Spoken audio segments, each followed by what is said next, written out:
me.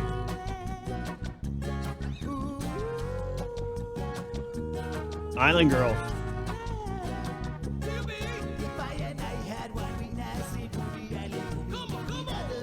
Let's go ahead and read some of this executive order that came out from the office of the governor. And basically, this executive order, kind of reading like and again, it's on the legislature's website, guys, if you want to check it out. But really kind of reading like a defense of the governor's actions throughout the pandemic here. And I'm going to go ahead and jump in. They in the beginning of it, they kind of go over the history of the pandemic, starting with the first cases on March 14th. But the governor also goes on to tout our high vaccination rate and our rate of 50% of fully vaccinated people who have also received their booster shots, a rate that she says is among the highest in the country. Let's go here. We'll start. Whereas our community has, and this is relative to the mask mandate, ladies and gentlemen. Whereas our community has embraced the use of masks, we wear them even when it is inconvenient or uncomfortable. We have accepted masks as a small price to pay to protect our health and the health of our community. And whereas we have weathered every COVID-19 surge through our vigilant observance of the 3 W's, wearing your mask, watching your distance, and washing your hands, this common sense approach to our own health has contributed to our island's overall well-being and has enabled us to keep our numbers down, keep our hospitalizations manageable, and keep our businesses and schools open. And whereas the announcement of the CDC community level metrics and corresponding guidance for implementation and easing of restrictions provide us with an objective lens through which we can consider our local factors and fashion a reasonable framework for a continued response to the COVID-19 pandemic. Whereas with the concurrence of the Guam Department of Public Health and Social Services and the advice of the Guam National Guard and the Physicians Advisory Group, we have gradually lifted community-level restrictions in recent months following the decline of the Omicron surge, including vaccination requirements, social gathering restrictions, and truancy suspension for schools. And in this part of the EO, the governor is really touting the what she says is her phased approach to the easing of restrictions. Remember, they say that they'll get rid of a restriction and they'll look at kind of like the metric and the positives and all that stuff, and then they'll make a determination like, oh, can we do something else? Let's just get to the juicy part here. Whereas I am aware, and if you're just joining us, we're reading off from the governor's latest executive order.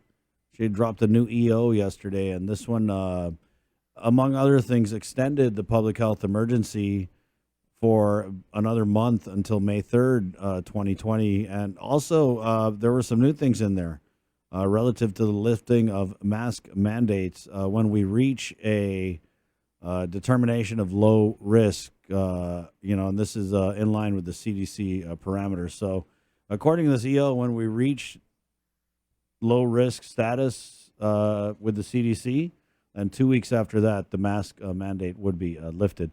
But again, just reading this EO, and this is the part where it kind of starts teeing off on this resolution, Senator Chris Duenas' resolution that would end the public health, seeks to end the public health emergency. Whereas I am aware of recent efforts in the legislature to pass a resolution to end the public health emergency pursuant to the Emergency Health Powers Act, and whereas the legislative resolution is short-sighted and demonstrates a lack of understanding of and appreciation for the monumental multi-agency effort involved in activating, coordinating, and operationalizing a dynamic pandemic response. And whereas the Emergency Health Powers Act, codified at 10 GCA Chapter 19, substantially mirrors the Model State Emergency Health Powers Act. The Model Act has been passed in 33 states in various forms. And under the Emergency Health Powers Act, the governor's declaration of an emergency activates a comprehensive government response. And so here, in this part, the governor is basically saying, this is why I keep extending the public health emergency. She says, a declaration of an emergency activates a comprehensive government response for the prevention, detection, management, and containment of public health threats and ensuring an effective and timely response to a public health emergency. Whereas the drafters of the legislative resolution have not considered the broader implications associated with ending the public health emergency.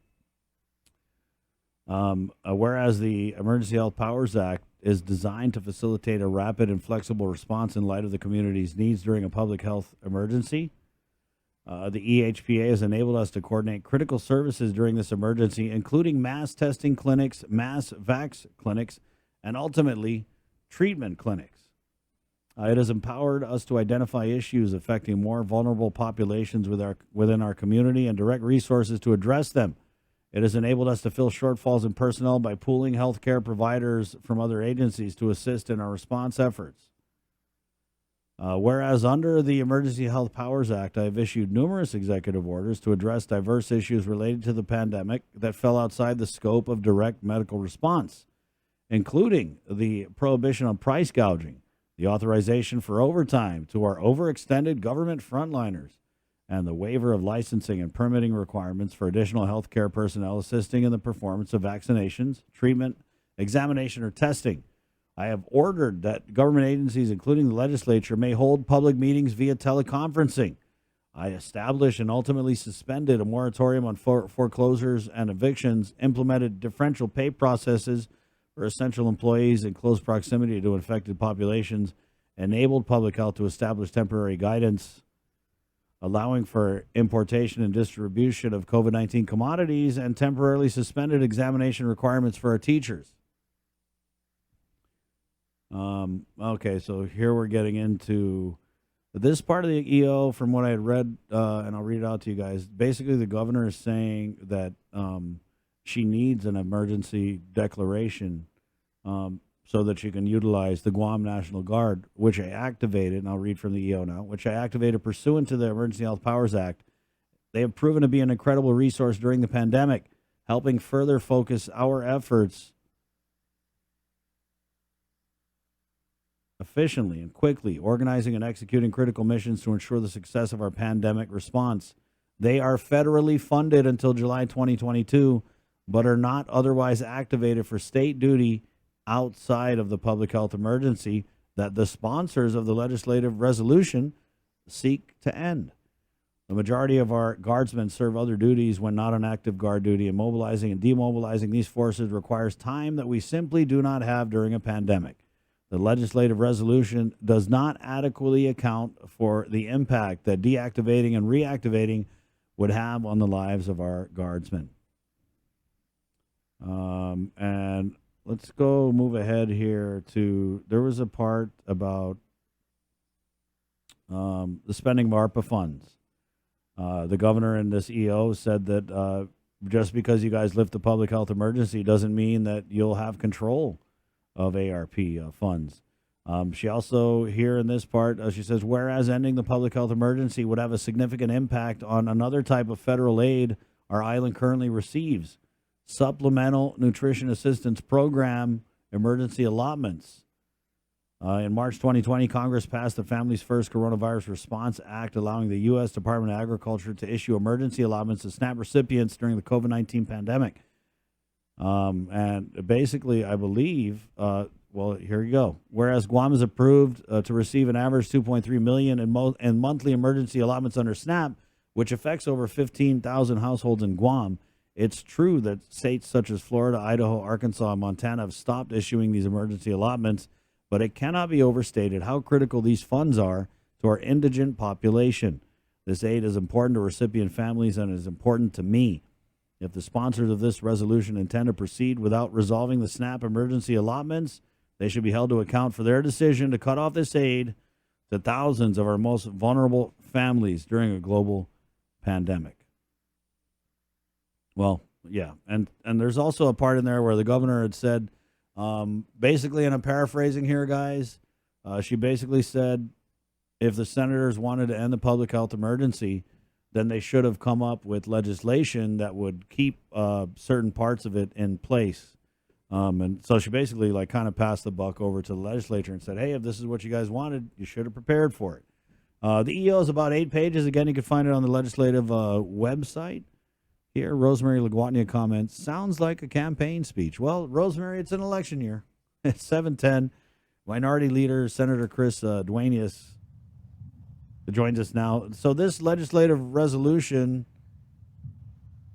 is authored by Senator Chris Duenas, and I'm sure it's co-sponsored by a bunch of your colleagues, Senator. But wow, I get the feeling that they don't like your legislative resolution.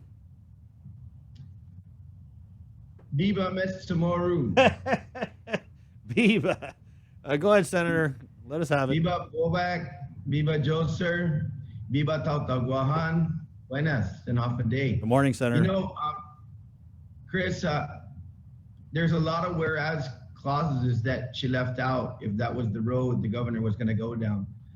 I didn't see a whereas clause that I set up checkpoints in the beginning of this pandemic that made people outraged. I didn't see a whereas clause that said I pitted bars and taverns against restaurants and closed hundreds of businesses, people that will never come back over unscientific data.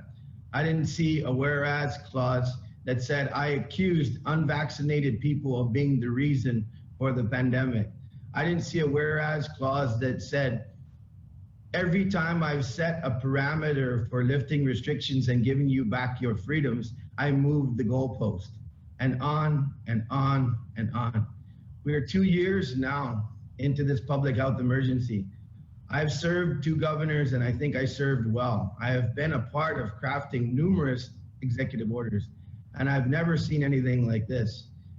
Basically a rant as far as I'm concerned, because the governor can, as she is doing, expand and contract with alacrity the key parts of the executive order. The thing that has enraged people and made people who are frustrated by this process, and one of the reasons why I think she's lost a lot of the good that she has done in terms of managing this pandemic, is because she's constantly picked and choose winners and losers.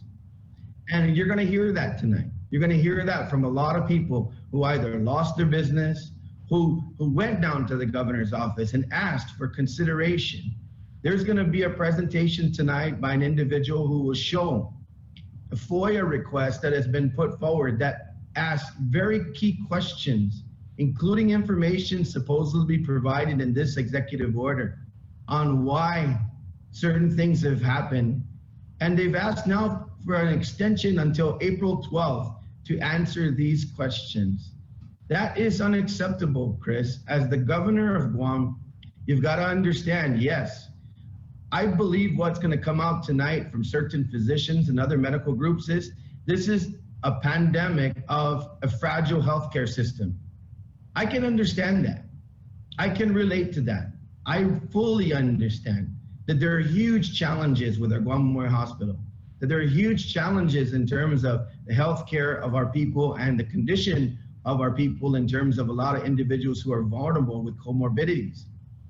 But this executive order basically is a chastisement of the legislature. And you know what's interesting, Chris, is this executive order, it took this resolution to create this executive order and the most communication to the legislature that the governor has ever given in 2 years. If Bill 11 would have been signed into law, we would have been having these public hearings every month for over a year now. Maybe the people of Guam would have understood a little bit better, those who are frustrated and outraged, or maybe, Chris, just maybe, these freedoms that have been eked out back to us would have come earlier, faster, saved more businesses, and more money, such as the LEAP program, would have been available instead of on the governor's timeline. This is the truth and this is the reality, and we'll hear it tonight, Chris. But I look forward to the administration officials coming down. And what I also look forward to, Chris, is what Bill 11 was trying to do. Making those claims, because we've asked the governor. I know that the speaker and myself, and I am thankful to the speaker for her leadership in saying most of these comments are unnecessary in executive order and have the ability to put our people on edge unnecessarily. That's not leadership, that's dictatorship. And the bottom line is that I look forward to those officials coming forward tonight who are going to make financial and fiscal decisions and discussions about finances.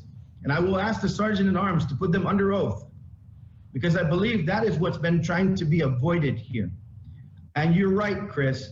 You hit the one area of the whereas clause that I think the governor is the most upset about is you people at the legislature don't have any control over ARP funds. We don't want control over ARP funds, Governor. What we want is you to continue to show how it impacts the general fund, because that's our responsibility. And the $60 million that currently tracks over and above adopted revenue levels because the legislature was conservative. But yet we continue to tax our businesses at 5%, not allowing them to have more resources to hire people, to lower prices. I'm sure that many would, at least on goods coming in towards the future. So the bottom line is this. There has been an absolute, as far as I'm concerned, contempt for the legislature from this governor, and it's unacceptable. Senator, how would you respond though to these items in this executive order where the governor says you are playing with the lives of our National Guards men and women, that you are jeopardizing emergency SNAP benefits for our most impoverished people? I would say, Governor, no, you are, because the bottom line is that you can reissue or maintain the current executive order, but get rid of all the other stuff that you don't need. Why do we have to beg for things that we need back? Why did we have to beg for you to see it the way that a lot of people saw it, that it wasn't unvaccinated people, it wasn't a pandemic on the unvaccinated to go to restaurants and try to, help our businesses stay open? Why is it that even with the lockdowns and everything else, why did everybody have to beg for those freedoms back? When the bottom line is, if we were having a conversation, maybe that's exactly what this EO should look like, Chris. The SNAP benefits, the mobilization of the National Guard, and whatever else is contained that is necessary. But for a year and a half, basically, in order for everyone, the people that want to stream and get on shows like yours and others, to be able to ask for the lifting of restrictions and not the condemnation of people on their status of vax or unvax, and whether they can go in places or not go in places, those things could have been removed much earlier. And you'll hear that tonight from a lot of people as far as science and data is going to be presented.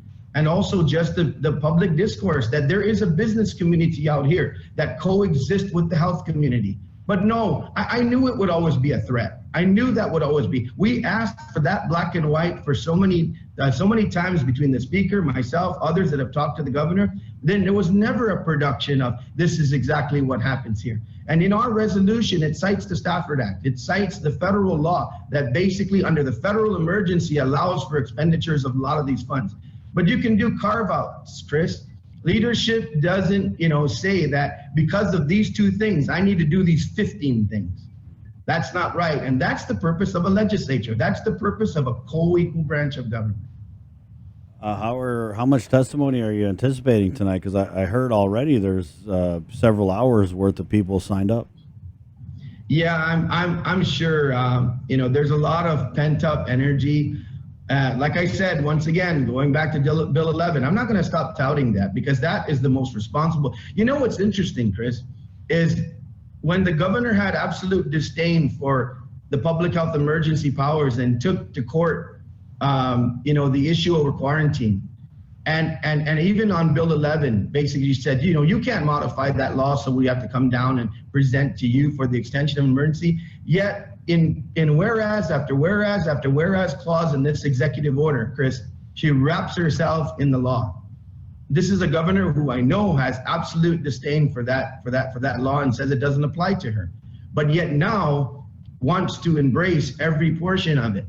And all we tried to do was modify it to where every 30 days, after 60 days, come down and work with us to make sure that we're all doing the same thing for the people who want. I anticipate a lot of people tonight, Chris. And let me close with this, or whatever, however we go from here. What's interesting, Chris? That small, I won't call it an olive branch, that small olive leaf, and you were down there, at the governor's office when she had a meeting with us. And she came out of that saying, man, it's just amazing how the legislature has a resolution for how to expend ARP funds that matches up so well and so closely with mine. It's probably not even two of our presentations that we made to the governor that she even has executed. And the main thing that you've been talking about for a long time is $25 billion for Chamorro Land Trust. to put infrastructure so the most needy of our people can have help. But we sit here and we wait. We wait for the handout.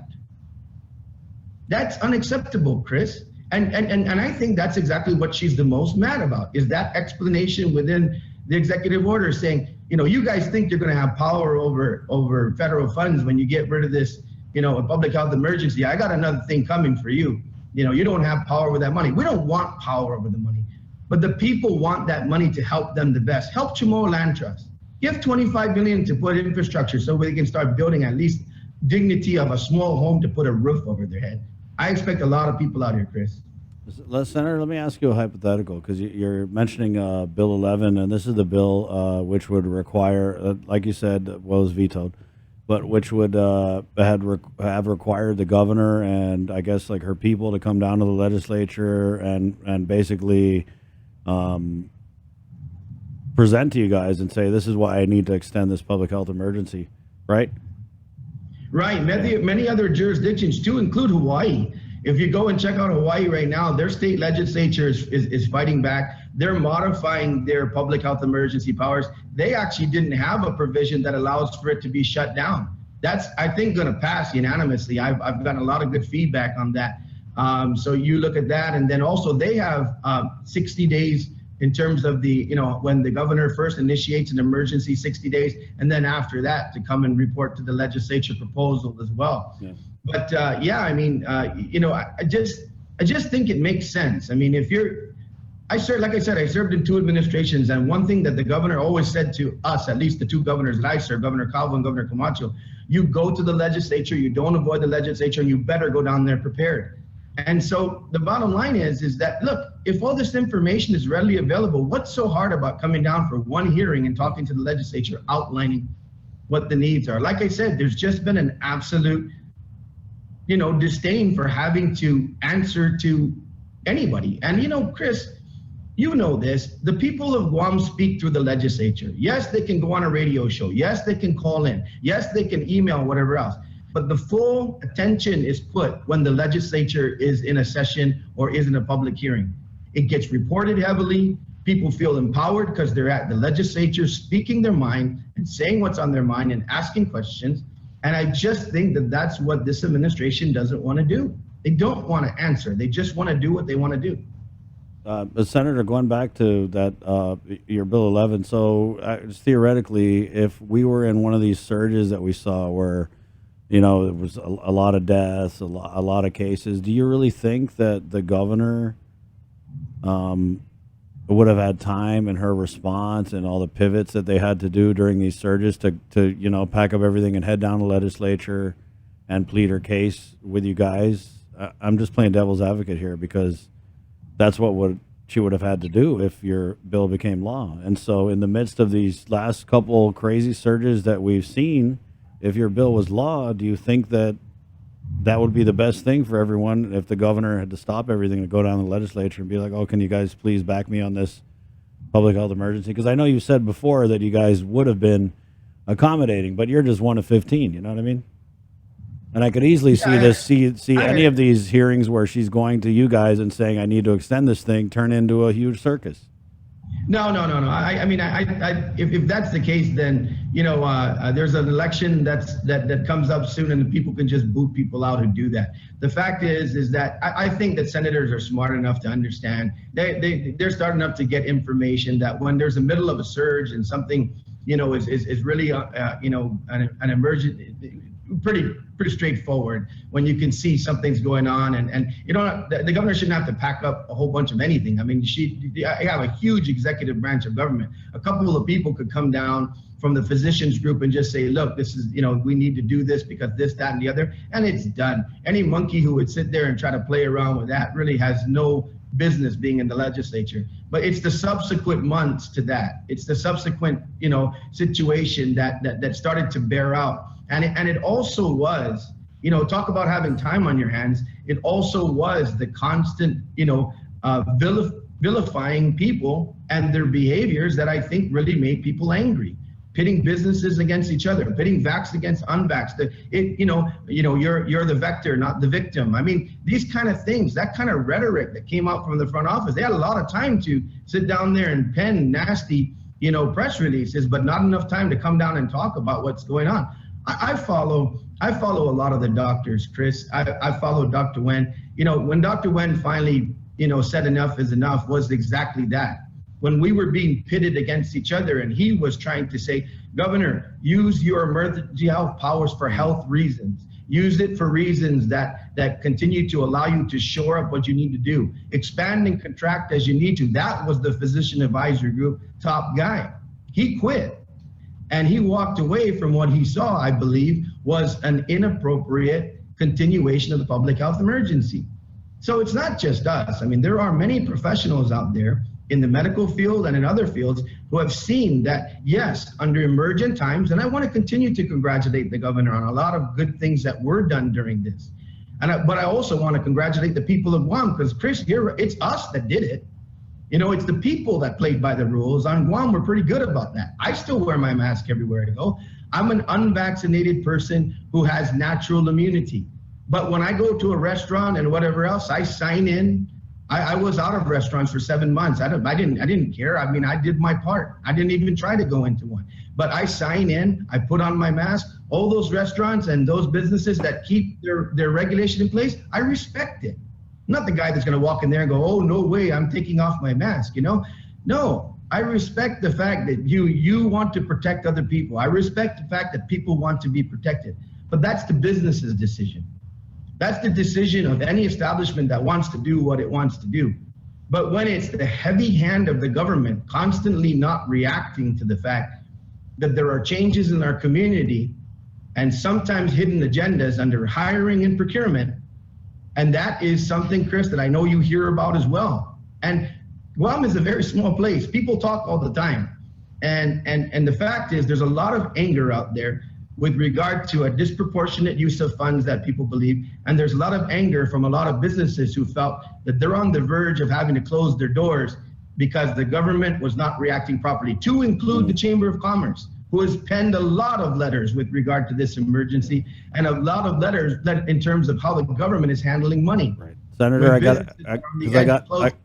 got Senator Frank Blas coming on in a little bit, but I wanted to ask you, and I think this will be my last question. At the end of the day, though, I've seen the legislature pass 1 million resolutions, and they don't, I mean, no offense, but they don't do anything, right? They don't have binding authority. They're just basically, this is how we feel. So at the end of the day, this resolution, if it doesn't do anything, what do you hope it will accomplish? Well, the resolution is binding. I mean, if it passes, the emergency's over. Oh. That's the law. But, I'm sure the governor will challenge the law. But what I hope to accomplish is for a proper dialogue tonight, for a proper conversation tonight, that we come to the table like we should have over a year ago, every 30 days, and talk about these things.